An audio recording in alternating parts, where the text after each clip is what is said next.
ವಿಧಾನ ಪರಿಷತ್ಗೆ ತನ್ನದೇ ಆದಂತಹ ಒಂದು ಘನತೆ ಇದೆ.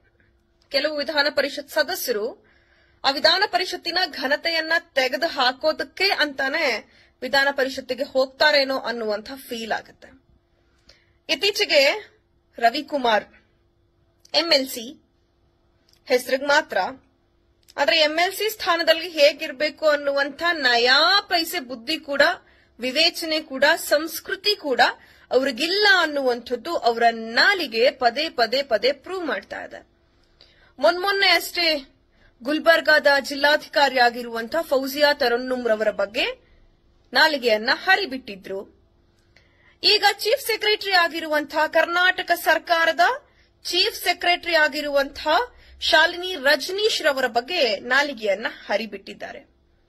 ಐಎಎಸ್ ಅಧಿಕಾರಿಗಳು, ಜಿಲ್ಲೆಯ ಮುಖ್ಯಸ್ಥರು, ಸರ್ಕಾರದ ಮುಖ್ಯಸ್ಥರು, ಈ ಹೆಣ್ಣು ಮಕ್ಕಳೇ ಈತನಿಗೆ ಲೆಕ್ಕ ಇಲ್ಲ ಅಂತ ಅಂದ್ರೆ ಇವರ ಪಕ್ಷದಲ್ಲಿ ಇರುವಂತಹ ಹೆಣ್ಣು ಮಕ್ಕಳ ಬಗ್ಗೆ ಸೀರಿಯಸ್ಲಿ ಯೋಚನೆ ಬರ್ತಾ ಇದೆ. ಈತ ಎಷ್ಟು ಕೆಟ್ಟ ದೃಷ್ಟಿಯಲ್ಲಿ ಆ ಎಲ್ಲ ಹೆಣ್ಣು ಮಕ್ಕಳನ್ನ ನೋಡ್ತಾ ಇರಬಹುದು ಅಂತ. ಇದೇನಾ ಕಲ್ತಿರೋದು RSS ಶಾಖೆನಲ್ಲಿ? ಇದೇನಾ ಸಂಸ್ಕೃತಿ ರಕ್ಷಣೆಯನ್ನ ಮಾಡ್ತಾ ಇರುವಂತಹ ಬಿಜೆಪಿ ಪಕ್ಷ ಕಲಿಸ್ತಾ ಇರೋದು? ಸಂಸ್ಕೃತಿ ರಕ್ಷಕರು ಅಂತ ಹೇಳ್ಕೊಂತೀರಲ್ಲಪ್ಪ ನಿಮ್ ಪಕ್ಷನ ನೀವು, ಅಟ್ಲೀಸ್ಟ್ ಅದಕ್ಕಾದ್ರೂ